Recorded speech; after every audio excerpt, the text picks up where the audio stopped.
Guys welcome back to the channel. ഞാൻ വന്നിട്ടുള്ളത് സുരേഷ് ഏട്ടൻ്റെ മകളുടെ കല്യാണം കഴിഞ്ഞിട്ടാണ്. അതിനെക്കുറിച്ച് പറയാൻ വന്നിട്ടുള്ള അബലക്കും നമസ്കാരം. നമുക്ക് തുടങ്ങാം ഗൈസ്. ഓക്കെ ഗൈസ്, നമ്മുടെ സുരേഷ് ഗോപി ചേട്ടൻ്റെ മകളുടെ കല്യാണം കഴിഞ്ഞു. വരനും വധുവിനും മോദിജിയാണ് മാല എടുത്തു കൊടുത്തത്. അത് ഇട്ടു അനുഗ്രഹവും അവർ രണ്ടുപേരും മോദിജീൻ്റെ അടുത്തും മറ്റു സെലിബ്രിറ്റി എല്ലാവരുടെ അടുത്തും വാങ്ങിയിട്ടുണ്ടായിരുന്നു. ഈ ഒരു കല്യാണത്തിന് എല്ലാവരും സെലിബ്രിറ്റികളായിട്ടുള്ള മമ്മൂട്ടി, മോഹൻലാൽ, ദിലീപ് എന്നിവരായിട്ടുള്ള എല്ലാവരും വന്നിട്ടുണ്ടായിരുന്നു.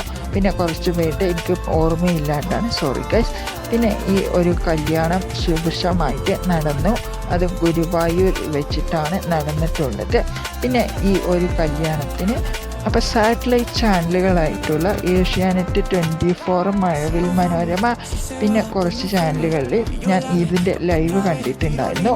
കിടിലനായിട്ടാണ് അവരെടുത്തിട്ടുള്ളത്. ഒരു ചാനൽ മാത്രം അവരിട്ടിട്ടില്ല. അത് നമ്മുടെ കൈരളി ടി വിക്കാർ ലൈവ് ഇട്ടിട്ടുണ്ടായിരുന്നില്ല. അത് മാത്രമാണ് എനിക്ക് ഇത്തിരി സങ്കടമായി തോന്നിയത്. പിന്നെ എല്ലാ ചാനലുകളും ഈ ഒരു ലൈവും മറ്റുള്ള കാര്യങ്ങളുമായിട്ട് അവർ പോയിട്ടുണ്ടായിരുന്നു. കുറച്ച് പേർക്ക് അകത്തേക്ക് കടത്താനുള്ള ഇതുണ്ടായിരുന്നുള്ളൂ, പാസും മറ്റുള്ള കാര്യങ്ങളും. അവരെല്ലാവരും കണ്ട് കല്യാണവും കണ്ട്. അപ്പോൾ ഈ വധുവരന്മാരെ അനുഗ്രഹിച്ച് മോദിജി സാറ് പോയിരിക്കുകയാണ്.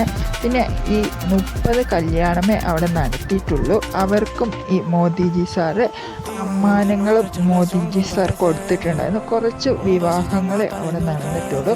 കുറച്ച് വിവാഹങ്ങൾ ഇവരുടെ ഈ കാരണങ്ങളാൽ കുറച്ച് എണ്ണം മുടങ്ങിയിരിക്കുകയാണ്. അത് ഈ ഒരു സെലിബ്രിറ്റി വരുന്നു എന്ന് പറഞ്ഞിട്ടാണ് മുടങ്ങിയിട്ടുള്ളത്. മോദിജി സാർ വരുന്നു എന്ന് പറഞ്ഞിട്ടാണ് മുടങ്ങിയിട്ടുള്ളത്. അപ്പോൾ ഇത് ഒരു ഭംഗിയായിട്ട് വിവാഹം കഴിഞ്ഞു. അവരെ രണ്ടുപേരെയും മണ്ഡപത്തിലും കയറ്റി കൊണ്ടുപോയി വിട്ടിരിക്കുകയാണ് സുരേഷ് ഗോപി ചേട്ടൻ. അപ്പോൾ അതിനുള്ള എല്ലാ അംഗീകാരങ്ങളും നമ്മൾ കൊടുക്കണം ഗൈസ്.